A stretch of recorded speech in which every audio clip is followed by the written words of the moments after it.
ನಮಸ್ಕಾರ. ಇವತ್ತು ನಾವು ದಾಂಡೇಲಿ ತೆಲುಗು ನ್ಯೂಸ್ ವತಿಯಿಂದ ದಾಂಡೇಲಿಯ ಸೋಮಾನಿ ಸರ್ಕಲ್ನಲ್ಲಿದ್ದೇವೆ. ಸೋಮಾನಿ ವೃತ್ತದಲ್ಲಿ ತಾವುಗಳು ಗಮನಿಸಬಹುದು, ಇಲ್ಲಿ ಯೂತ್ ಕಾಂಗ್ರೆಸ್ಸಿನ ಬಾವುಟಗಳು ಹಾರಾಡ್ತಾ ಇವೆ. ಮತ್ತೊಂದು ಕಡೆ ಡಿವೈಎಫ್ಐನ ಬಾವುಟಗಳು ಹಾರಾಡ್ತವೆ ಮತ್ತು ಬಹಳಷ್ಟು ಜನರು ಇಲ್ಲಿ ಜಮಾ ಆಗಿದ್ದಾರೆ. ತಮಗೆ ಗೊತ್ತು, ಬಹಳಷ್ಟು ಜನರು ಇಲ್ಲಿ ಜಮಾ ಆಗಿದ್ದಾರೆ. ಕಾರಣ ಏನಂದರೆ, ಈಗಾಗಲೇ ನಾನು ಅವ್ರಿಗೆ ವಿಚಾರಿಸಿದಾಗ ಗೊತ್ತಾಗಿದ್ದು, ಭಾರತದಲ್ಲಿ ನೀಟ್ ಪ್ರಶ್ನೆ ಪತ್ರಿಕೆ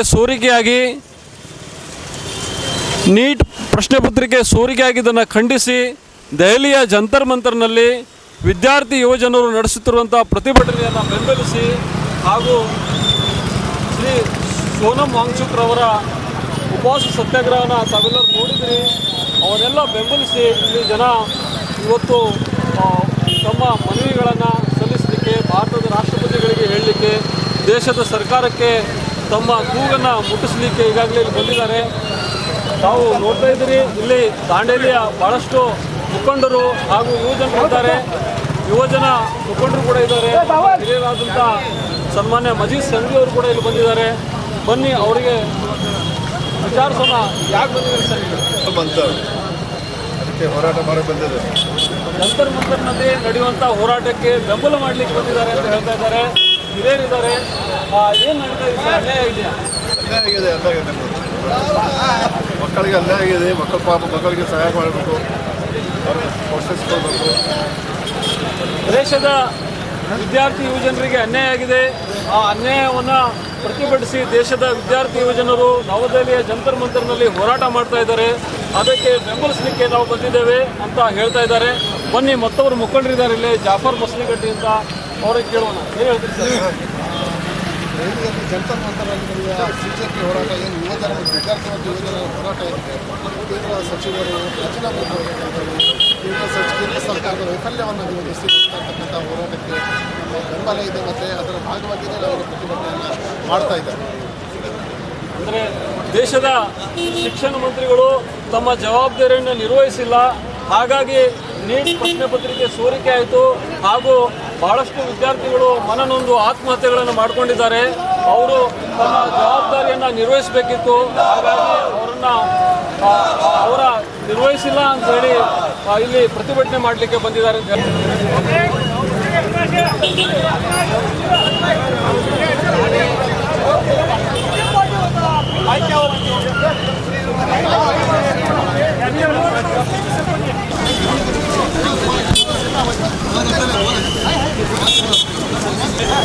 ನಮಸ್ಕಾರ. ತಾವು ನೋಡ್ತಾ ಇದ್ದೀರಿ ತೆಲುಗು ನ್ಯೂಸ್ ದಾಂಡೇಲಿ. ಇವತ್ತು ನಾವು ದಾಂಡೇಲಿಯ ಸೋಮಾನಿ ಸರ್ಕಲ್ನಲ್ಲಿದ್ದೇವೆ. ಇಲ್ಲಿ ದಾಂಡೇಲಿಯ ಯುವಜನರು ಮತ್ತು ಯೂತ್ ಕಾಂಗ್ರೆಸ್ ಪಾರ್ಟಿಯ ಕಾರ್ಯಕರ್ತರು, ಡಿವೈಎಫ್ಐನ ಕಾರ್ಯಕರ್ತರು ಇವತ್ತು ಇಲ್ಲಿ ಪ್ರತಿಭಟನೆ ಮಾಡ್ತಾ ಇದ್ದಾರೆ. ವಿಷಯ ಏನಂದರೆ, ನೀಟ್ ಪ್ರಶ್ನೆ ಪತ್ರಿಕೆ ಸೋರಿಕೆ ಆಗಿದ್ದನ್ನು ಖಂಡಿಸಿ ದೆಹಲಿಯ ಜಂತರ್ ಮಂತರ್ನಲ್ಲಿ ನಡೆಯುತ್ತಿರುವಂಥ ವಿದ್ಯಾರ್ಥಿ ಯುವಜನರ ಹೋರಾಟವನ್ನು ಬೆಂಬಲಿಸಿ ಇವತ್ತು ಇಲ್ಲಿ ಯೂತ್ ಕಾಂಗ್ರೆಸ್ನವರು ಪ್ರತಿಭಟನೆಯನ್ನು ಹಮ್ಮಿಕೊಂಡಿದ್ದಾರೆ. ತಾವು ಗಮನಿಸಬಹುದು, ಭಾಳಷ್ಟು ಜನರು ಇಲ್ಲಿ ಸೇರಿದ್ದಾರೆ, ಭಾಳಷ್ಟು ಮುಖಂಡರಿದ್ದಾರೆ. ಹಾಗೂ ಕೇಂದ್ರ ಶಿಕ್ಷಣ ಸಚಿವರು ರಾಜೀನಾಮೆ ನೀಡಲೇಬೇಕು. ಗುಜರಾತ್ನಲ್ಲಿ ನೀಟ್ ಪರೀಕ್ಷೆ ರದ್ದಾಗಲೇಬೇಕು. ಗುಜರಾತಿನಲ್ಲಿ ನೀಟ್ ಪರೀಕ್ಷೆ ರದ್ದಾಗಲೇಬೇಕು. ಗುಜರಾತಿನಲ್ಲಿ ನೀಟ್ ಪರೀಕ್ಷೆ ರದ್ದಾಗಲೇಬೇಕು. 21 ವಿದ್ಯಾರ್ಥಿಯ ಕೊಲೆಗಡುಕ ಕೇಂದ್ರ ಸರ್ಕಾರಕ್ಕೆ. 21 ಜನ ವಿದ್ಯಾರ್ಥಿಗಳ ಕೊಲೆಗಡುಕ ಕೇಂದ್ರ ಸರ್ಕಾರಕ್ಕೆ. ವಿದ್ಯಾರ್ಥಿಗಳ ಮೇಲೆ ನಿರಂತರ ದೌರ್ಜನ್ಯ ಮಾಡುತ್ತಿರುವ ಕೇಂದ್ರ ಸರ್ಕಾರ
ನಮಸ್ಕಾರ ಬಂಧುಗಳೇ, ಇವತ್ತು ಇಲ್ಲಿ ಸೇರಿದಂತ ಕಾಂಗ್ರೆಸ್ ಪಕ್ಷದ ಎಲ್ಲ ಮುಖಂಡರನ್ನು, ಸಿಪಿಐಎಂ ಪಕ್ಷದ ಮುಖಂಡರನ್ನು, ಡಿವೈಎಫ್ಐದ ಮುಖಂಡರನ್ನು ಹಾಗೂ ನೆರೆದಂತ ಎಲ್ಲರಿಗೂ ನಾನು ಈ ಕಾರ್ಯಕ್ರಮಕ್ಕೆ ಸ್ವಾಗತವನ್ನ ಬಯಸುತ್ತೇನೆ. ಯುವ ಕಾಂಗ್ರೆಸ್ಸಿನ ಎಲ್ಲ ಮುಖಂಡರಿದ್ದೀರಿ, ಅವ್ರಿಗೂ ಸಹ ನಾನು ಇಲ್ಲಿ ಸ್ವಾಗತವನ್ನು ಕೊಡ್ತೇನೆ. ತಮ್ಮೆಲ್ಲರಿಗೂ ಗೊತ್ತಿದೆ, ಭಾರತದಲ್ಲಿ ನೀಟ್ ಪರೀಕ್ಷೆ ಲೀಕ್ ಆಗಿದೆ, ಪ್ರಶ್ನೆ ಪತ್ರಿಕೆ ಸೋರಿಕೆ ಆಗಿದೆ. ಇದು ಮೊದಲನೇ ಸಲ ಅಲ್ಲ, ಕಳೆದ ಹಲವಾರು ವರ್ಷಗಳಿಂದ ಸ್ಪರ್ಧಾತ್ಮಕ ಪ್ರಶ್ನೆ ಪತ್ರಿಕೆಗಳು ಸೋರಿಕೆಯಾಗಿ ವಿದ್ಯಾರ್ಥಿಗಳು ನೊಂದು ಆತ್ಮಹತ್ಯೆಗಳನ್ನ ಮಾಡ್ಕೋತಾ ಇದ್ದಾರೆ. ಆದ್ರೆ ಈ ಪರೀಕ್ಷೆಗಳನ್ನ ನಡೆಸುತ್ತಿದ್ದವರು ಜವಾಬ್ದಾರಿಯನ್ನ ಹೊರದೆ ಆ ವಿದ್ಯಾರ್ಥಿಗಳಿಗೆ ಆತ್ಮಹತ್ಯೆಗೆ ಕಾರಣಕರ್ತರಾಗ್ತಾ ಇದ್ದಾರೆ. ಹಾಗಾಗಿ ದೆಹಲಿಯ ಜಂತರ್ ಮಂತರ್ನಲ್ಲಿ ನಡೆಯುತ್ತಿರುವಂತಹ ವಿದ್ಯಾರ್ಥಿ ಯುವಜನರ ಪ್ರತಿಭಟನೆಯನ್ನ ಬೆಂಬಲಿಸಿ ಮತ್ತು ಕೇಂದ್ರ ಶಿಕ್ಷಣ ಸಚಿವರ ರಾಜೀನಾಮೆಗಾಗಿ ಒತ್ತಾಯಿಸಿ ನಾವೆಲ್ಲರೂ ಇಲ್ಲಿ ಸೇರಿದ್ದೇವೆ. ತಮ್ಮೆಲ್ಲರಿಗೆ ಸ್ವಾಗತ ಮಾಡಿ ನನ್ನನ್ನು ಆಲಿಸಿದ್ದಕ್ಕೆ ತಮ್ಮನ್ನ ವಂದಿಸಿ ಮುಂದಿನ ಕಾರ್ಯಕ್ರಮವನ್ನ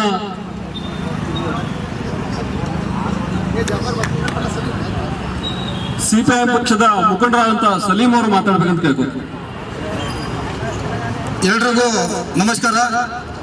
ತಾವೆಲ್ಲ ಗಮನಿಸ್ತಾ ಇರುವ ಹಾಗೆ ದೆಹಲಿಯಲ್ಲಿ ಹಲವಾರು ದಿನಗಳಿಂದ ವಿದ್ಯಾರ್ಥಿಗಳು, ಯುವ ಜನರು ತಮ್ಮ ಮೇಲೆ ಆದಂತಹ ಅನ್ಯಾಯದ ವಿರುದ್ಧ ಪ್ರತಿಭಟನೆಯನ್ನ ನಡೆಸ್ತಾ ಇದ್ದಾರೆ. ನೀಟ್ ಪ್ರಶ್ನೆ ಪತ್ರಿಕೆ ಸೋರಿಕೆಯಾಗಿ ಹಲವಾರು ವರ್ಷಗಳ 1 ವರ್ಷ, 2 ವರ್ಷ, 3 ವರ್ಷ ಪ್ರಯತ್ನದ ನಂತರ ಲಕ್ಷಾಂತರ ರೂಪಾಯಿ ಖರ್ಚು ಮಾಡಿ ಪರೀಕ್ಷೆಯನ್ನ ಕಟ್ಟಿದಂತಹ ಪರೀಕ್ಷೆಯ ಪ್ರಶ್ನೆ ಪತ್ರಿಕೆ ಸೋರಿಕೆಯಾಗಿ ಮನನೊಂದು ಮೇಲಾಗಿ ಯಾರು ಇದಕ್ಕೆ ಕಾರಣೀಕರ್ತರಾಗಿದ್ದಾರೆ ಅವರಿಗೆ ಶಿಕ್ಷೆ ಕೊಡುವಂತಹ ಜವಾಬ್ದಾರಿಯುತ ಹೇಳಿಕೆಯನ್ನು ಸಹ ಕೇಂದ್ರ ಸರ್ಕಾರದಿಂದ ಬರ್ತಾ ಇಲ್ಲ. ಆ ಕಾರಣದಿಂದ ಶಿಕ್ಷಣ ಮಂತ್ರಿ ಆದಂತಹ ಧರ್ಮೇಂದ್ರ ಪ್ರಧಾನ್ ಅವರು ರಾಜೀನಾಮೆ ನೀಡಬೇಕು, ತಪ್ಪಿಸುವವರಿಗೆ ಶಿಕ್ಷೆ ಆಗಬೇಕು ಅನ್ನುವಂತ ಡಿಮಾಂಡ್ ಅನ್ನ ಇಟ್ಟು ದೆಹಲಿ ಜಂತರ್ ಮಂತರ್ನಲ್ಲಿ ಪ್ರತಿಭಟನೆಯನ್ನ ನಡೆಸ್ತಾ ಇದ್ದಾರೆ. ಅದರ ಭಾಗವಾಗಿ ಅದಕ್ಕೆ ಸಪೋರ್ಟ್ ಆಗಿ ದೇಶದಾದ್ಯಂತ ಎಲ್ಲ ಸಮಾನ ಮನಸ್ಕ ಸಂಘಟನೆಗಳು, ಯುವ ಜನರ ಪರವಾದಂತಹ ಸಂಘಟನೆಗಳು ಇವತ್ತು ದೇಶದಾದ್ಯಂತ ಪ್ರತಿಭಟನೆಯನ್ನ ನಡೆಸ್ತಾ ಇದ್ದಾರೆ. ಅದರ ಭಾಗವಾಗಿ ಇವತ್ತು ನಾವೆಲ್ಲ ದಾಂಡೇಲಿಯಲ್ಲಿ ಸಾಂಕೇತಿಕ ಪ್ರತಿಭಟನೆಯನ್ನ ಹಮ್ಮಿಕೊಂಡಿದ್ದೇವೆ. ಒಂದು ವೇಳೆ ಕೇಂದ್ರ ಸರ್ಕಾರ ಆ ಯುವ ಜನರ ಬೇಡಿಕೆಗಳಿಗೆ ಸ್ಪಂದಿಸದೆ ಏನಾದರೂ ನಿರ್ಲಕ್ಷ್ಯ ತೋರುವಂತ ಧೋರಣೆಯನ್ನ ಮುಂದುವರಿಸಿದರೆ ಮೇಲಾಗಿ ಪ್ರತಿಭಟನೆ ಮಾಡುವ ಹಕ್ಕನ್ನು ಸಹ ಕಸಿದುಕೊಳ್ಳುವಂತಹ ಪ್ರಯತ್ನ ಮಾಡ್ತಾ ಇದ್ದಾರೆ. ಯಾರು ಪ್ರತಿಭಟನೆಯಲ್ಲಿ ಪಾಲ್ಗೊಂಡಿದ್ದಾರೆ, ಯುವ ಜನರು, ಮಹಿಳೆಯರು, ಯುವತಿಯರು, ಅವ್ರ ಮೇಲೂ ಸಹ ಲಾಠಿ ಚಾರ್ಜ್ ಮಾಡಿಸುವಂತ ಕೆಲಸ ಕೇಂದ್ರ ಸರ್ಕಾರದಿಂದ ಆಗ್ತದೆ. ಈ ನಡವಳಿಕೆ ಕೇಂದ್ರದ ಈ ನಡವಳಿಕೆಯನ್ನ ನಾವೆಲ್ಲ ಖಂಡಿಸ್ತೇವೆ. ಮುಂದಿನ ದಿನಗಳಲ್ಲಿಯೂ ಸಹ ಈ ರೀತಿಯ ಪ್ರಯತ್ನಕ್ಕೆ ಸರ್ಕಾರ ಕೈ ಹಾಕಿದರೆ, ಜನರ ಸಾರ್ವಜನಿಕರ ಬೇಡಿಕೆಗಳಿಗೆ ಸ್ಪಂದಿಸದೇ ಇದ್ದರೆ ಉಗ್ರ ಹೋರಾಟವನ್ನ ಮುಂದಿನ ದಿನಗಳಲ್ಲಿ ಕೈಗೊಳ್ಳುತ್ತೇವೆ ಅನ್ನುವಂತಹ ಈ ಸಾಂಕೇತಿಕ ಪ್ರತಿಭಟನೆಯಲ್ಲಿ ಇವತ್ತು ನಾವು ಸಿಪಿಐಎಂ ಪಕ್ಷ, ಸಿಐಟಿಯು, ಕಾಂಗ್ರೆಸ್, ಯೂತ್ ಕಾಂಗ್ರೆಸ್ ಮತ್ತು ಹಲವಾರು ಸಮಾನ ಮನಸ್ಕ ಸಂಘಟನೆಗಳು ಸಹ ಇಲ್ಲಿ ಸೇರಿದ್ದೀವಿ. ಇದೇ ರೀತಿ ದೊಡ್ಡ ಮಟ್ಟದಲ್ಲಿ ಸೇರಿ ಹೋರಾಟವನ್ನ ಮಾಡಿ ಸರ್ಕಾರಕ್ಕೆ ತಕ್ಕ ಉತ್ತರವನ್ನು ನೀಡಲಿಕ್ಕೆ ನಾವು ತಯಾರಾಗಿದ್ದೇವೆ ಅನ್ನುವಂತಹ ಸಂದೇಶವನ್ನ ನೀಡ್ತಾ ನನಗೆ ಆಲಿಸಿದಂತಹ ಮತ್ತು ತಾವೆಲ್ಲರೂ ಇಲ್ಲಿ ಸೇರಿದಂತವರಿಗೆ ಎಲ್ಲರಿಗೂ ವಂದಿಸಿ ನನ್ನ ಮಾತನ್ನ ಮುಗಿಸ್ತೇನೆ. ಯುವ ಜನರ ಹೋರಾಟವನ್ನ ಬೆಂಬಲಿಸಿ ರಾಷ್ಟ್ರದ ಎಲ್ಲ ಜನರು ಅವರನ್ನ ಬೆಂಬಲಿಸ್ತಾ ಇದ್ದಾರೆ. ಕಾರಣ ಇಷ್ಟೇ, ಇದೇ ಕೇಂದ್ರದ ನರೇಂದ್ರ ಮೋದಿ ಸರ್ಕಾರ ಬಂದಾಗಿಂತ 4 ರಿಂದ 5 ಸರಿ ನೀಟ್ ಪರೀಕ್ಷೆ ಪ್ರಶ್ನೆ ಪತ್ರಿಕೆ ಲೀಕ್ ಆಯಿತು. ಅದರ ಉದ್ದೇಶ ಏನಪ್ಪಾ ಅಂತ ಹೇಳಿದ್ರೆ ನೀಟ್ ಪರೀಕ್ಷೆ ಅಂದ್ರೆ ರಾಷ್ಟ್ರೀಯ ಅರ್ಹತಾ ಪರೀಕ್ಷೆಯನ್ನ ಪಾಸ್ ಮಾಡ್ಲಿಕ್ಕೆ ಒಂದು ವಿದ್ಯಾರ್ಥಿ ಎಷ್ಟು ಕಷ್ಟಪಡ್ತಾನೆ ಎಂಬುದು ಬಗ್ಗೆ ತಮ್ಮೆಲ್ಲರಿಗೂ ಗೊತ್ತಿದೆ. ಹಾಗಾಗಿ ಈ ನೀಟ್ ಪರೀಕ್ಷೆ ಲೀಕ್ ಆಗಿರೋದ್ರಿಂದ 21 ಜನ ವಿದ್ಯಾರ್ಥಿಗಳು ಸಾವನ್ನ ಒಪ್ಪಿದ್ದಾರೆ. ಆ 21 ಜನ ವಿದ್ಯಾರ್ಥಿಗಳ ಭವಿಷ್ಯದ ಜೊತೆಗೆ ಲಕ್ಷಾಂತರ ವಿದ್ಯಾರ್ಥಿಗಳ ಜೊತೆ ಚೆಲ್ಲಾಟ ಆಡ್ತಕ್ಕಂತ ಕೇಂದ್ರ ಸರ್ಕಾರದ ವಿರೋಧಿ ಧೋರಣೆಯನ್ನ ಖಂಡಿಸಿ ಕೇಂದ್ರ ಶಿಕ್ಷಣ ಸಚಿವರು ರಾಜೀನಾಮೆಯನ್ನ ನೀಡಬೇಕಂತ ಹೇಳಿ ನಾವೆಲ್ಲರೂ ಸೇರಿ ಒತ್ತಾಯಿಸ್ತಾ ಇದ್ದೇವೆ. ಕಾರಣ ಇಷ್ಟೇ, ಯಾಕಂತ ಹೇಳಿದ್ರೆ ನೀಟ್ ಪರೀಕ್ಷೆ 2013-14ರಲ್ಲಿ ಬಂದವಾಗ ಅದನ್ನ ಕಾನೂನು ಅಡೆತಡೆಗಳನ್ನ ನಿಲ್ಲಿಸಲಾಗಿತ್ತು. 2015ರಿಂದ ಮತ್ತೆ ನೀಟ್ ಪರೀಕ್ಷೆಯನ್ನ ಪ್ರಾರಂಭಿಸಲಾಯಿತು. ನೀಟ್ ಪರೀಕ್ಷೆ ಇರೋದಕ್ಕೆ ಕಾರಣ ಈಗ ಪ್ರತಿಯೊಂದು ರಾಜ್ಯಕ್ಕೂ ಕೂಡ ಅನ್ಯಾಯ ಆಗ್ತಾ ಇದೆ ಅಂತ ಹೇಳಿದ್ರು ಕೂಡ ತಪ್ಪಾಗ್ಲಿಕ್ಕಿಲ್ಲ. ವೀರಪ್ಪ ಮೊಯ್ಲಿಯವರ ಸರ್ಕಾರದಲ್ಲಿ ಸಿಇಟಿಯನ್ನ ತೆಗೆದು ಅದನ್ನು ನೀಟಾಗಿ ಪರಿವರ್ತನೆ ಮಾಡ್ಲಿಕ್ಕೆ ಹೋದಾಗ ಇಷ್ಟೆಲ್ಲ ದೊಡ್ಡ ಅವಾಂತರಗಳು ಕೂಡ ಸೃಷ್ಟಿಯಾದವು. ಒಂದು ಸಮಯದಲ್ಲಿ ಇಡೀ ಕರ್ನಾಟಕ ರಾಜ್ಯದಲ್ಲಿ 19,000 ವೈದ್ಯರುಗಳನ್ನ ಕರ್ನಾಟಕ ರಾಜ್ಯ ಒಂದೇ ಈ ದೇಶಕ್ಕೆ ನೀಡ್ತಾ ಇತ್ತು. ಇವತ್ತು ಕರ್ನಾಟಕ ರಾಜ್ಯದ ಮಕ್ಕಳಿಗೆ ಶಿಕ್ಷಣದಿಂದ ವಂಚಿತ ಮಾಡುವಂತ ಇದು ಗುಜರಾತಿ ಲಾಬಿ ಕೂಡ ನಡೀತಾ ಇದೆ. ಯಾಕಂತ ಹೇಳಿದ್ರೆ ಗುಜರಾತಿನಲ್ಲಿ ಉತ್ತರ ಭಾರತದಲ್ಲಿ ಅಷ್ಟು ಶಿಕ್ಷಣದ ವ್ಯವಸ್ಥೆ ಇಲ್ಲ. ಆ ಕಾರಣಕ್ಕಾಗಿ ನಮ್ಮ ರಾಜ್ಯಕ್ಕೆ ವಲಸೆ ಬರುವಂತ ಬೇರೆ ದೇಶದ ರಾಜ್ಯದ ವಿದ್ಯಾರ್ಥಿಗಳು ಕೂಡ ಅದನ್ನ ಸಿಗಲಿ ಎಂಬುದು ಒಂದು ಇದರ ಉದ್ದೇಶವಾಗಿತ್ತು. ಆದರೆ ಇವತ್ತು ಶಿಕ್ಷಣ ಎಂಬುದು ಶ್ರೀಮಂತರ ಅಧಿಕಾರ ಆಗಿದೆ. ಆದ್ರೆ ಶಿಕ್ಷಣ ಎಂಬುದು ಒಳ್ಳೆಯವರ ಹಕ್ಕಲ್ಲ, ಎಲ್ಲರ ಅಧಿಕಾರ ಆಗ್ಬೇಕಂತ ಹೇಳಿ ನಾವು ಒತ್ತಾಯಿಸ್ತಾ ಇದ್ದೇವೆ. ಅದಕ್ಕಾಗಿ ನಾವಷ್ಟೇ ಅಲ್ಲ, ಇಡೀ ದೇಶದ ಜನರು ಈ ಒಂದು ಯುವಜನರ ಹೋರಾಟಕ್ಕೆ ಬೆಂಬಲಿಸ್ತಾ ಇದ್ದಾರೆ. ಧರ್ಮೇಂದ್ರ ಪ್ರಧಾನ್ ಅವರಿಗೆ ಇದರ ಬಗ್ಗೆ ಅರಿವೇ ಇಲ್ಲ. ಯಾಕಂತ ಹೇಳಿದ್ರೆ ಅವರ ಮಗಳು ಅಮೆರಿಕಾದಲ್ಲಿ ಓದ್ತಾ ಇದ್ದಾರೆ. ಅದಕ್ಕಾಗಿ ಈ ದೇಶದ ವಿದ್ಯಾರ್ಥಿಗಳ ಬಗ್ಗೆ ಅವರಿಗೆ ಕಾಳಜಿ ಇಲ್ಲ. 1993ರಲ್ಲಿ ಪೇಪರ್ ಲೀಕ್ ಆದಾಗ ಇದೇ ಧರ್ಮೇಂದ್ರ ಪ್ರಧಾನ್ ಅವರು ಅಂದಿನ ಎಬಿವಿಪಿ ಮುಖಂಡರಾಗಿದ್ದಾಗ ವಿಧಾನಸಭೆಯನ್ನ ನುಗ್ಲಿಕ್ಕೆ ಪ್ರಯತ್ನ ಪಟ್ಟಿದ್ರು. ಅವಾಗ ಅವರನ್ನ ಯಾರೂ ಕೂಡ ದೇಶದ್ರೋಹಿ ಅಂತ ಕರೆದಿಲ್ಲ.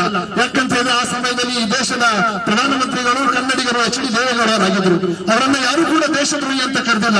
ಅವರ ಯಾರನ್ನು ಕೂಡ ತುಕಡೆ ಗ್ಯಾಂಗ್ ಅಂತ ಕರೆದಿಲ್ಲ. ಅವರನ್ನ ಯಾರು ಕೂಡ ಕಾಂಗ್ರೆಸ್ ಏಜೆಂಟ್ ಅಂತ ಕರೆದಿಲ್ಲ. ಅವರನ್ನ ಯಾರು ಕೂಡ ಚೈನಾ ಏಜೆಂಟ್ ಅಂತ ಕರೆದಿಲ್ಲ. ಆದ್ರೆ ಇವತ್ತು ಈ ದೇಶದ ಯುವಜನರನ್ನ, ವಿದ್ಯಾರ್ಥಿಗಳನ್ನ, ಪ್ರತಿಭಟನೆ ಮಾಡೋರನ್ನ ಇವರು ಚೈನಾ ಏಜೆಂಟ್ಗಳು, ಇವರು ಪಾಕಿಸ್ತಾನಿ ಏಜೆಂಟ್ಗಳು, ಇವತ್ತು ತುಕಡೆ ಗ್ಯಾಂಗ್ಗಳು, ಅರ್ಬನ್ ನಕ್ಸಲೈಟ್ಗಳು, ಇವರು ಕಮ್ಯುನಿಸ್ಟ್ ವಾದಿಗಳು ಅಂತ ಹೇಳಿ ಆರೋಪಿಸ್ತಾ ಇದ್ದಾರೆ. ಯಾಕೆ ಅಂತ ಹೇಳಿದ್ರೆ ಅವರ ಮಕ್ಕಳು ಮಾತ್ರ ಅಮೆರಿಕಾದಲ್ಲಿ ಓದಬೇಕು. ಇಲ್ಲಿ ಖಾಸಗಿ ಶಿಕ್ಷಣ ಸಂಸ್ಥೆಗಳು ಅವರ ಪಾಲಾಗಿದ್ದಾವೆ. ಸರ್ಕಾರಿ ನೀಟ್ ಪರೀಕ್ಷೆ ಬರೆಯೋರು ಬಡ ವಿದ್ಯಾರ್ಥಿಗಳು, ಬಡವರನ್ನ ಅದರ ಅವಶ್ಯಕತೆ ಇದೆ. ಹಾಗಾಗಿ ಇವರೆಲ್ಲ ಪೇಮೆಂಟ್ ಸೀಟ್ ಕೊಡೋರು, ತಮ್ಮ ಮಕ್ಕಳನ್ನ ವಿದೇಶದಲ್ಲಿ ಕಳಿಸೋರು, ಅವರಿಗೆ ಇದ್ರ ಬಗ್ಗೆ ಅರಿವೇ ಇಲ್ಲ. ಅದಕ್ಕಾಗಿ ಈ ವಿದ್ಯಾರ್ಥಿಗಳ ಮೇಲೆ ಇಂಥ ಆರೋಪಗಳನ್ನ ಮಾಡ್ತಾ ಇದ್ದಾರೆ. ಅದಕ್ಕಾಗಿ ನಾವು ಹೇಳ್ತಾ ಇರೋದಿಷ್ಟೇ, ಇವತ್ತು ನಮ್ಮ ಹತ್ರ ಇಷ್ಟು ಸಣ್ಣ ಪ್ರಮಾಣದಲ್ಲಿ ನಾವು ಇವತ್ತು ಸೇರಿದ್ದೇವೆ. ಈ ಮುಂದಿನ ದಿನಗಳಲ್ಲಿ ಕೇಂದ್ರ ಸರ್ಕಾರದ ಸಚಿವರಾಗಿರ್ತಕ್ಕಂಥ ಧರ್ಮೇಂದ್ರ ಪ್ರಧಾನ್ ಅವರು ರಾಜೀನಾಮೆ ನೀಡಿಲ್ಲ ಅಂತ ಹೇಳಿದ್ರೆ ಮತ್ತೆ ಕೂಡ ಉಗ್ರ ಪ್ರತಿಭಟನೆ ಈ ದೇಶದಲ್ಲಿ ಆಗ್ಬೋದು. 1975ರ ವಿದ್ಯಾರ್ಥಿ ಚಳುವಳಿ ಕೂಡ ಮರುಕಳಿಸಬಹುದು ಅಂತ ಹೇಳ್ತಾ ನಾನು ಮಾತಾಡ್ಲಿಕ್ಕೆ ಅವಕಾಶ ಮಾಡಿಕೊಟ್ಟಂತ ತಮ್ಮೆಲ್ಲರನ್ನು ವಂದಿಸಿ ನನ್ನ ಮಾತನ್ನು ಮುಗಿಸ್ತಾ ಇದ್ದೇನೆ. ಜೈ ಹಿಂದ್, ಜೈ ಕರ್ನಾಟಕ. ಎಸ್ಎಫ್ಐ, ಯುವ ಕಾಂಗ್ರೆಸ್, ಕಮ್ಯುನಿಸ್ಟ್ ಪಕ್ಷದ ನೇತೃತ್ವದಲ್ಲಿ ನೀಟ್ ಪರೀಕ್ಷೆಯಲ್ಲಿ ಆಗಿರುವಂತಹ ಅವ್ಯವಹಾರದ ವಿರುದ್ಧ ನಾವು ಸಾಂಕೇತಿಕವಾಗಿ ಒಂದು ಪ್ರತಿಭಟನೆ ಕಾರ್ಯಕ್ರಮವನ್ನು ಹಮ್ಮಿಕೊಂಡಿದ್ದೇವೆ. ಈ ಒಂದು ಕಾರ್ಯಕ್ರಮದಲ್ಲಿ ಈಗಾಗಲೇ ಜಾಫರ್ ಸಲೀಂ ಅವರು ವಿಷಯವನ್ನ ಸವಿಸ್ತಾರವಾಗಿ ತಿಳಿಸಿದ್ದಾರೆ. ಈ ಸಂದರ್ಭದಲ್ಲಿ ನಾನು ಕೇವಲ ಒಂದು 2 ವಿಷಯವನ್ನು ಹೇಳಲಿಕ್ಕೆ ಇಷ್ಟಪಡ್ತಾ ಇದ್ದೇನೆ. ಪೊಲೀಸರು ಜಂತರ್ ಮಂತರ್ನಲ್ಲಿ ಲಾಠಿ ಚಾರ್ಜ್ ಮಾಡಿದ್ರು, ಲಾಠಿಗೆ ಮೊಳೆ ಹೊಡೆದಿದ್ರು. ನೀವು ಗಮನಿಸಬೇಕು ಟಿವಿಯಲ್ಲಿ, ಆ ಲಾಠಿಗೆ ಮೊಳೆ ಹೊಡೆದು ಲಾಠಿ ಚಾರ್ಜ್ ಮಾಡಿದ್ದಾರೆ. ಅಲ್ಲಿ ಯುವಕರ ರಕ್ತ ಭೂಮಿಗೆ ಬಿದ್ದಿದೆ. ಆ ಬಿದ್ದಂತ ಯುವಕರ ರಕ್ತ ಮತ್ತೆ ಮೊಳಕೆ ಹೊಡಿತದೆ. ಆ ಬೀಜ ನಮ್ಮ ದೇಶದಲ್ಲಿ ಈ ಒಂದು ಕ್ರಾಂತಿಯ ಕಿಚ್ಚನ್ನ ಹಚ್ಚುತ್ತೆ ಅಂತ ಹೇಳಲಿಕ್ಕೆ ನಾನು ಇಷ್ಟಪಡ್ತಾ ಇದ್ದೇನೆ. ಯಾಕಂತ ಹೇಳಿದ್ರೆ ಆ ಪ್ರೀತಿ ತುಂಬಿದ ಯುವಕರ ದೇಹದಿಂದ ಹರಿದ ರಕ್ತ ಹಾಗೆ ವೇಸ್ಟ್ ಆಗ್ಲಿಕ್ಕಿಲ್ಲ. ಅದು ಈ ದೇಶದಲ್ಲಿ ಕ್ರಾಂತಿ ತಂದೆ ತರುತ್ತೆ. ವಿದ್ಯಾರ್ಥಿಗಳ, ದೀನ ದಲಿತರ ಮತ್ತೆ ಈ ಬಡವರ ಏನು ವಿರೋಧಿ ಇರುವಂತಹ ಕೇಂದ್ರ ಸರ್ಕಾರವನ್ನ ಕಿತ್ತೊಗೆಯಲು ಈ ಒಂದು ಹೋರಾಟ ಸಾಕ್ಷ್ಯ ಆಗೇ ಆಗತ್ತೆ ಅಂತ ಹೇಳಿ ನಾನು ಹೇಳಲಿಕ್ಕೆ ಇಷ್ಟಪಡ್ತಾ ಇದ್ದೇನೆ. ಅದ್ರ ಜೊತೆಗೆ ಮುಂಬರುವ ದಿನಗಳಲ್ಲಿ ಈಗ ಇವರು ಹೇಳಿದಂಗೆನೆ ಧರ್ಮೇಂದ್ರ ಪ್ರಧಾನ್ ಆಗಿರ್ಬೋದು, ಎಲ್ಲಕ್ಕಿಂತ ಮುಖ್ಯವಾಗಿ ಜನರಿಗೆ ಉತ್ತರ ಕೊಡಲಿಕ್ಕೆ ಆಗದೇ ಇರುವಂತ ಒಂದೇ ಒಂದು ಪ್ರೆಸ್ ಮೀಟ್ ಅನ್ನು ಮಾಡದೇ ಇರುವಂತ ಪ್ರಧಾನಿ ಏನಿದ್ದಾರೆ 56 ಇಂಚಿನ ಹೇಳಿ ಪ್ರಧಾನಿ ಇವತ್ತು ಅವರು ಎಲ್ಲಕ್ಕಿಂತ ಮುಂಚೆ ರಾಜೀನಾಮೆ ಕೊಟ್ಟು ಸರ್ಕಾರವನ್ನ ವಿಸರ್ಜನೆ ಮಾಡಿ ಮರು ಚುನಾವಣೆಗೆ ಹೋಗ್ಬೇಕಂತ ಹೇಳ್ತೇನೆ. ಯಾಕಂತ ಹೇಳಿದ್ರೆ ಮೊನ್ನೆ ಅವರು ಕಡೆ ಪೋಸ್ಟ್ ಹಾಕಿದ್ದಾರೆ ಅವ್ರ ಪಕ್ಷದವರು ಅಂಧಭಕ್ತರು ಪರೀಕ್ಷೆಯಲ್ಲಿ ಪಾಸ್ ಆದವರು ಅಲ್ಲಿ ಎಂಜಾಯ್ ಮಾಡ್ತಾ ಇದ್ದಾರೆ, ಯಾರಿಗೂ ಪರೀಕ್ಷೆಯಲ್ಲಿ ಪಾಸ್ ಆಗ್ಲಿಕ್ಕಿಲ್ಲ ಅವರು ಆತ್ಮಹತ್ಯೆ ಮಾಡ್ಕೊಂಡಿದ್ದಾರೆ ಅಂತೇಳಿ. ನಿಜವಾಗಿಯೂ ಸರಿಯಾಗಿ ಪರೀಕ್ಷೆ ನಡೆದಿರ್ಬಹುದಾಗಿದ್ರೆ ಆತ್ಮಹತ್ಯೆ ಮಾಡ್ಕೊಳ್ಳೋ ಪ್ರಮೇಯನೇ ಬರ್ತಿರ್ಲಿಲ್ಲ, ಇವರು ಎಂಜಾಯ್ನು ಮಾಡ್ತಾ ಇರ್ಲಿಲ್ಲ. ಆದರೆ ಇವರು ದುಡ್ಡಿನ ಆಸೆಗೆ ಪೇಪರ್ ನ ಲೀಕ್ ಮಾಡಿ ಪರೀಕ್ಷೆಯನ್ನ ಮೋಸ. ಎಲ್ಲರ ಬೆಂಬಲ ಇದೆ. ಮುಂದಿನ ದಿನಗಳಲ್ಲಿ ಇವರು ರಾಜೀನಾಮೆಯನ್ನ ಕೊಡದೇ ಇದ್ದ ಪಕ್ಷದಲ್ಲಿ ಇನ್ನೂ ಹೆಚ್ಚಿನ ಒಂದು ಹೋರಾಟವನ್ನ ನಾವು ಮಾಡ್ತೇವೆ. ಶಾಂತಿಯುತ ಹೋರಾಟಕ್ಕೆ ಉಗ್ರ ಹೋರಾಟದ ರೂಪವನ್ನ ಕೊಡದೇ ಇರುವ ನಿಟ್ಟಿನಲ್ಲಿ ಕೇಂದ್ರ ಸರ್ಕಾರ ಸೂಕ್ತವಾದ ಕ್ರಮವನ್ನು ಕೈಗೊಳ್ಳುತ್ತೆ ಅಂತ ಹೇಳಿ ನಾನು ಬಯಸ್ತೇನೆ, ಇಚ್ಛಿಸ್ತೇನೆ. ಚುನಾಯಿವಾಗಲೇ ಸಮಾನ ಮನಸ್ಕರ ಚುನಾಯಿವಾಗಲೇ ಯುವಜನ ವಿರೋಧಿ ಕೇಂದ್ರ ಸರ್ಕಾರಕ್ಕೆ ಹೇಳಧಿಕಾರ, ಯುವಜನ ವಿರೋಧಿ ಕೇಂದ್ರ ಸರ್ಕಾರಕ್ಕೆ ಹೇಳಧಿಕಾರ. ಆದ್ರೆ ನಮ್ಗೆ ಆಶ್ವಾಸನೆಯನ್ನು ಬೇಡ, ನಮ್ಗೆ ಬೇಕಾಗಿರೋದು ಧರ್ಮೇಂದ್ರ ಪ್ರಧಾನ್ ಅವರದ್ದು ರೆಸಿಗ್ನೇಷನ್. ಆ ರೆಸಿಗ್ನೇಷನ್ ಅನ್ನು ಕೊಡ್ಲೇಬೇಕು. ಯಾಕಂದ್ರೆ ಇದರಲ್ಲಿ ನಮ್ದು ಯುವಕರದು ಒಂದು ಏನು ಅವ್ರದ್ದು ಮುಂದಿನ ಫ್ಯೂಚರ್ ಲೈಫ್ ಇದೆ, ಆ ಲೈಫ್ ಅನ್ನು ಅವರು ಕಷ್ಟದಲ್ಲಿ ಹಾಕ್ಬಿಟ್ಟಿದ್ದಾರೆ. 2000 ಈ ಸಲ ಜಂತರ್ ಮಂತರದಲ್ಲಿ ಯಾರು ಹುಡುಗರು ಕುಂತನ್ನು ಮಾಡ್ತಾ ಇದ್ದಾರೆ ಅವರಿಗೂ ಅವರು ಒಂದು ಟ್ಯಾಗ್ ಕೊಡ್ತಾ ಇದ್ದಾರೆ ಆಂಟಿ ನ್ಯಾಷನಲ್ ಅಂತ ಹೇಳಿ. ಆ ಟ್ಯಾಗ್ ಅನ್ನು ದಯವಿಟ್ಟು ಕೊಡ್ಬೇಡ್ರಿ. ಯಾಕಂದ್ರೆ ಅಲ್ಲಿ ಸ್ಟ್ರೈಕ್ ಮಾಡಿ ಕುಂತಿರೋರು ನಮ್ಮ ದೇಶದ ಯುವಕರು, ಅವರಿಗೆ ನ್ಯಾಯ ಕೊಡ್ಬೇಕಂತೇಳು ನಾ ಇಲ್ಲಿ ಒಂದು ವಿನಂತಿಯನ್ನು ಮಾಡ್ತೇನೆ. ನನಗೆ ಮಾತಾಡ್ಲಿಕ್ಕೆ ಕೊಟ್ಟಿದ್ದ ಧನ್ಯವಾದಗಳು. ಹಾಗೆ ಇಲ್ಲಿ ಯುವಕರು ಬಂದಿದ್ದಾರೆ, ಅವರಿಗೂ ಒಂದು ಬಂದು ಮಾತಾಡ್ಲಿಕ್ಕೆ. All have taken to be here present for this protest, and we the citizens of India to be dependent on the education system. We face criticism, we face harassment, and people here in Jantar Mantar are facing brutality, which is being faced by a lot of people, and we here are not to normalize the injustice that we are facing as the citizens of India, as the people, those who are encouraged to study, to educate themselves and to move forward. So we stand with all the people who are protesting and who are against this, because we are the proud citizens and we end anti-national. Thank you everyone. ಇವತ್ತು ಈ ಮಳೆಯಲ್ಲೂ ಕೂಡ ಈ ದೇಶದ ನಾಗರಿಕರು, ಈ ದೇಶದ ಯುವಕರು ಎಲ್ಲರೂ ಈ ಪ್ರತಿಭಟನೆಯಲ್ಲಿ ಪಾಲ್ಗೊಂಡಿದ್ದೀರಿ. ನಿಮ್ಮೆಲ್ಲರನ್ನು ಕೂಡ ಅಭಿನಂದಿಸ್ತೀನಿ. ಯಾಕೆ ಅನ್ನುವಂತ ವಿಷಯ ತಮಗೆಲ್ಲರೂ ಗೊತ್ತು. ಇವತ್ತು ನೀಟ್ ಪರೀಕ್ಷೆಯ ಕಾಗದ ಲೀಕ್ ಆಗಿದೆ ಅನ್ನುವಂತ ನಮ್ಮ ದೇಶದ ಯುವ ಪಡೆಗಳು ಅದರ ವಿರೋಧ ಪ್ರತಿಭಟನೆ ಮಾಡ್ತಾ, ಅದು ನಿಜವಾಗಿಯೂ ಆಗಿದೆ, ಅದು ಯಾರಿಂದ ಆಗಿದೆ, ಕೇಂದ್ರ ಸರ್ಕಾರದ ಶಿಕ್ಷಣ ಸಚಿವರು ಆ ಹೊಣೆ ಹೊರಬೇಕು ಮತ್ತು ರಾಜೀನಾಮೆ ನೀಡಬೇಕು ಅನ್ನುವಂತ ವಿಷಯವನ್ನು ಮುಂದಿಟ್ಟುಕೊಂಡು ರಾಷ್ಟ್ರದ ರಾಜಧಾನಿಯಲ್ಲಿ ಜಂತರ್ ಮಂತರದಲ್ಲಿ ಈ ಪ್ರತಿಭಟನೆ ಪ್ರಾರಂಭವಾಯಿತು. ಈ ಪ್ರತಿಭಟನೆಯನ್ನು ಹತ್ತಿಕ್ಕಲು ಯುವಕರ ಮೇಲೆ ಲಾಠಿ ಚಾರ್ಜ್ ಮಾಡಲಾಯಿತು. ಯುವಕರನ್ನು ಎಗ್ಗ ಯಾವ ರೀತಿ ಶಾಲೆಯಲ್ಲೂ ಕೂಡ ಶಿಕ್ಷಕರು ಕೂಡ ಮಕ್ಕಳಿಗೆ ಹೇಳುವುದಿಲ್ಲ, ಅಥವಾ ಯಾವುದೋ ಒಬ್ಬ ಕೈದಿ ಅಥವಾ ಒಬ್ಬ ಅಪರಾಧಿಯನ್ನು ಪೊಲೀಸರು ಕೂಡ ಹೊಡೆಯುವುದಿಲ್ಲ, ಆ ರೀತಿ ಯುವಕರನ್ನು ಹೊಡೆದರು.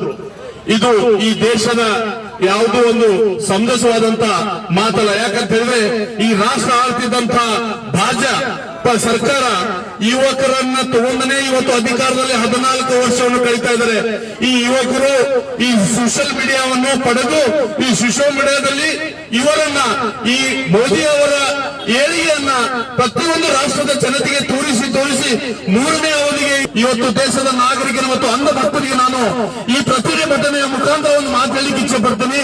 ಅಂಧ ಭಕ್ತರೇ, ಈ ದೇಶದ ಯುವಕರೇ, ಈ ದೇಶದ ಮುಂದಿನ ಪ್ರಜೆಗಳು, ಈ ದೇಶವನ್ನು ಆಳುವಂತ ನಾಯಕರು, ಅವರನ್ನೇ ತಾವು ಈ ರೀತಿ ಬಗ್ಗು ಪಡೆಯುವಂತ ಪ್ರಯತ್ನ ಮಾಡ್ತಾ ಇದ್ದೀರಿ. ಇದು ಎಷ್ಟು ಮಟ್ಟಿಗೆ ಸತ್ಯ ಮತ್ತು ಸರಿ ಅನ್ನೋದು ನೀವು ಅವಲೋಕನೆ ಮಾಡ್ಕೋಬೇಕನ್ನುವಂತ ಮಾತು ಹೇಳಲಿಕ್ಕೆ ಇಚ್ಛೆ ಪಡ್ತೀನಿ. ಈ ಯುವಕರನ್ನು ಬಳಸಿಕೊಂಡು ಈ ಯುವಕರನ್ನು ತಪ್ಪ ಹಾದಿಯನ್ನು ಒಯ್ಯುವಂತ ಕೆಲಸನೂ ಕೂಡ ಈ ಕೇಂದ್ರ ಸರ್ಕಾರ ಮಾಡಿದೆ. ಇವತ್ತು ಬಡವರ ಪರವಾಗಿ, ಈ ಬಡ ಯುವಕರ ಪರವಾಗಿ, ಯಾವ ಯುವಕರ ತಂದೆ ತಾಯಿ ಸಾಲ, ಮನೆ ಮಾರಿ, ಹೊಲ ಮಾರಿ ಆ ಯುವಕರ ವಿದ್ಯಾಭ್ಯಾಸ ಮಾಡಿಸ್ಲಿಕ್ಕೆ ಹೆಚ್ಚಿನ ಉನ್ನತ ಪಡೀಲಿ ಅನ್ನುವಂತ ಕಷ್ಟಪಟ್ಟಂತ ತಂದೆ ತಾಯಿಗಳು ಇವತ್ತು ಯಾವ ಮಟ್ಟಿಗೆ ಬಂದು ಹೇಳ್ತಾ ಇದ್ದಾರೆ, ನನ್ನ ಮಕ್ಕಳ ಜೀವನ ಹಾಳಾಯ್ತು, ನನ್ನ ಮಗು ಆತ್ಮಹತ್ಯೆ ಮಾಡ್ಕೊಂತು, ನನ್ನ ಮಗು ತನ್ನ ಕೂಗನ್ನು ದೇಶದ ನಾಗರಿಕರಿಗೆ ಕೇಳಿ ಅಂತೇಳಿ ಪ್ರತಿಭಟನೆಯಲ್ಲಿ ಪಾಲ್ಗೊಂಡ್ರೆ ಅವರಿಗೆ ಲಾಠಿ ಚಾರ್ಜ್ ಮಾಡಿದ್ರು. ನಾನು ನಿನ್ನೆ ಟಿವಿಯಲ್ಲಿ ಒಂದು ನೋಡಿದೆ, ಒಬ್ಬ ಭಾಜಪಾದ ಸದಸ್ಯನಾದವ ಕಾರ್ಡ್ ಕಿಸೆಯಲ್ಲಿ ಇಟ್ಕೊಂಡು ಆ ಪ್ರತಿಭಟನೆಯಲ್ಲಿ ತನ್ನ ಮಗನನ್ನು ಹುಡುಕ್ಲಿಕ್ಕೆ ಬಂದಿದ್ದಾನೆ. ಮತ್ತೆ ಪೊಲೀಸರು ಮತ್ತು ಮೀಡಿಯಾದಲ್ಲಿ ಕೇಳ್ತಾರೆ, ಏನ್ ಬೇಕು, ನನ್ನ ಮಗು ಇಲ್ಲಿ ಕಳ್ಕೊಂಡಿದ್ದಾನೆ, ಎಲ್ಲಿ ಹೊಡೆದು ಹಾಕಿದ್ರೆ ಗೊತ್ತಿಲ್ಲ. ನಾನು ಕೂಡ ಬಿಜೆಪಿಯ ಒಬ್ಬ ಸಕ್ರಿಯ ಕಾರ್ಯಕರ್ತನಾಗಿದ್ದು ನನ್ನ ಕಾರ್ಡ್ ನೋಡಿ ಅಂತ ಹೇಳ್ತಾ ಇದ್ದಾನೆ. ನಾನು ಈ ಪಕ್ಷ ಸಂಬಂಧ ಇಷ್ಟೊಂದು ದುಡಿದೆ, ಇಷ್ಟೆಲ್ಲ ಮಾಡಿದ್ರು, ನನ್ನ ಮಗನ ಭವಿಷ್ಯನ ಹಾಳು ಮಾಡಿದ್ರು. ದೇಶದ ನಾಗರಿಕ ಈ ಮಾತು ಹೇಳಿಕ್ಕೆ ನಾ ಈ ಸ್ಥಳದಲ್ಲಿ ಬಂದಿದ್ದೀನಿ. ಮುಂದಿನ ದಿನದಲ್ಲಿ ಇಂಥ ಯುವಕರ ವಿರೋಧಿ, ಬಡವರ ವಿರೋಧಿ, ರೈತರ ವಿರೋಧಿ ಇರುವಂತಹ ಸರ್ಕಾರವನ್ನು ಈ ದೇಶದಿಂದ ಕಿತ್ತೊಗಿಬೇಕು. ಬರುವ ದಿನಗಳಲ್ಲಿ ಯುವಕರ ಪರವಾಗಿ ನ್ಯಾಯಯುತವಾಗಿ ದುಡಿಯುವಂತಹ ಮಕ್ಕಳ ಪರವಾಗಿ ಕೆಲಸ ಮಾಡಬೇಕು ಅನ್ನುವಂಥ, ಜನರನ್ನು ಉಳಿಬೇಕು ಅನ್ನುವಂಥ ಕೂಗನ್ನು ತಂದೆ ಹೇಳಿದ. ನಾನು ಒಂದೇ ಮಾತಿಲ್ಲಿ ಹೇಳಿಕ್ಕೆ ಇಚ್ಛೆಪಟ್ಟಿದ್ದೀನಿ. ಒಬ್ಬ ಶಿಕ್ಷಣ ಸಚಿವ, ಅವನ ಮೇಲೆ ಇಷ್ಟೊಂದು ಅಪವಾದಗಳು ಬಂದು ನೀತಿ ನೀಗಾಗಿವೆ. 3-4 ತಿಂಗಳಿಂದ ಇದನ್ನು ನಡೀತಾ ಇದೆ ರಾಷ್ಟ್ರದಲ್ಲಿ. ಆ ಒಬ್ಬ ಶಿಕ್ಷಣ ಸಚಿವರನ್ನು ರಾಜೀನಾಮೆ ಕೊಡಿಸುವಂತ ನೈತಿಕ ಹಕ್ಕು ಪಕ್ಷದಲ್ಲಿಲ್ಲ. ಆ ಆಡಳಿತ ಹೋರಾಟಕ್ಕೆ ಈ ರಾಷ್ಟ್ರದ ಪಕ್ಷಾತೀತವಾಗಿ ಎಲ್ಲಾ ನಾಗರಿಕರು ಸೇರಿಕೊಂಡು ಬರುವ ದಿನಗಳಲ್ಲಿ ಈ ಸರ್ಕಾರ ಕಿತ್ತು ಒಗೆಯುವವರೆಗೂ ನಾವು ಹೋರಾಟ ಮಾಡಬೇಕು. ಮತ್ತು ಆ ಯುವಕರ ನ್ಯಾಯಯುತವಾದಂತಹ ಬೇಡಿಕೆಯನ್ನು ಇಟ್ಟಿದ್ದಾರೆ. ಅವರು ಯಾವ ಯುವಕರ ಮೇಲೆ ಕೇಸ್ ಹಾಕಿದ್ದಾರೆ ಆ ಕೇಸನ್ನು ತೆಗಿಬೇಕು. ಶಿಕ್ಷಣ ಸಚಿವರು ರಾಜೀನಾಮೆ ನೀಡಬೇಕು ಮತ್ತು ನೀಟ್ ಪರೀಕ್ಷೆ ಎಲ್ಲರಿಗೂ ಸಮರ್ಪಕವಾಗಿ ಆಗುವಂತೆ ವ್ಯವಸ್ಥೆ ಮಾಡಬೇಕು ಅನ್ನುವಂತ ಏನು ಆ ಯುವಕರು ಕೂಗಿಟ್ಟಿದ್ದಾರೆ. ಆ ಕೂಗಿನ ಪರವಾಗಿ ನಾವು ದಾಂಡೇಲಿ ನಗರದಿಂದ ಅಷ್ಟೇ ಅಲ್ಲ, ಇಡೀ ರಾಷ್ಟ್ರದಿಂದ ಪ್ರತಿ ತಾಲೂಕಿನಲ್ಲಿ, ಪ್ರತಿ ನಗರದಲ್ಲಿ ಈ ರಾಷ್ಟ್ರದ ವಿರೋಧ ನಡೀತಾ ಇದೆ. ಅದರಲ್ಲಿ ಕೂಡ ನಾವು ಒಬ್ರು, ಇವತ್ತು ನಾವು 100 ಜನ ಸೇರಿರ್ಬೋದು, ನಾಳೆ ಈ ಊರು ಬಂದ್ ಮಾಡಿ 1000 ಜನ ಕೂಡ ಈ ಹೋರಾಟಕ್ಕೆ ಬೆಂಬಲಿಸೋಣ, ಅವ್ರ ಜೊತೆಗೆ ನಿಲ್ಲುವ ಅನ್ನುವಂತ ಮಾತನ್ನು ಈ ಸಂದರ್ಭದಲ್ಲಿ ಹೇಳ್ತಾ, ತಾವೆಲ್ಲರೂ ಇಷ್ಟೊಂದು ಸಂಖ್ಯೆಯಲ್ಲಿ ಈ ಮಳೆಯಲ್ಲಿ ನಿಂತು ನೀವೇನಿದನ್ನು ನಮ್ಮ ಮಾತಾಡಿಸಿ ಬಂದಿದ್ರಿ, ಇದ್ರ ಮೇಲೆ ಗೊತ್ತಾಗ್ತದೆ ನಿಮ್ಮೆಲ್ಲರ ದೇಶ ಪ್ರೇಮ, ನಿಮ್ಮೆಲ್ಲರ ಯುವಕರ ಮೇಲೆ ಇರುವಂತಹ ಪ್ರೇಮ. ಅದಕ್ಕಾಗಿ ನಿಮಗೆ ಕೋಟಿ ಕೋಟಿ ನಮನಗಳನ್ನು ಹೇಳ್ತಾ, ಈ ಪ್ರತಿಭಟನೆಯಲ್ಲಿ ಪಾಲ್ಗೊಂಡಂತಹ ಜನರಿಗೆ ಇವತ್ತೇ ಮತ್ತೊಂದು ಕೂಗು ಕೊಡ್ತೀನಿ. ಈ ಹೋರಾಟ ಇಲ್ಲಿಗೆ ನಿಲ್ಲದೆ ಹೋದ್ರೆ ಮುಂದಿನ ಹೋರಾಟದಲ್ಲಿ ನಾವು ಇನ್ನೂ ಹೆಚ್ಚಿನ ಸಂಖ್ಯೆಯಲ್ಲಿ ನಮ್ಮ ಮಕ್ಕಳ ಭವಿಷ್ಯ, ಈ ದೇಶದ ಮುಂದಿನ ನಾಯಕರ ಭವಿಷ್ಯಕ್ಕಾಗಿ ನಾವೆಲ್ಲರೂ ಹೋರಾಡುವಂತ ಮಾತು ಹೇಳ್ತಾ ಈ ಸಭೆಯಲ್ಲಿ ನನ್ನ ಮಾತು ಕೇಳಿದಕ್ಕೆ ತಮ್ಮೆಲ್ಲರೂ ವಂದಿಸಿ ನನ್ನ ಮಾತು ಮುಗಿಸ್ತೀನಿ. ಜೈ ಹಿಂದ್, ಜೈ ಭಾರತ್.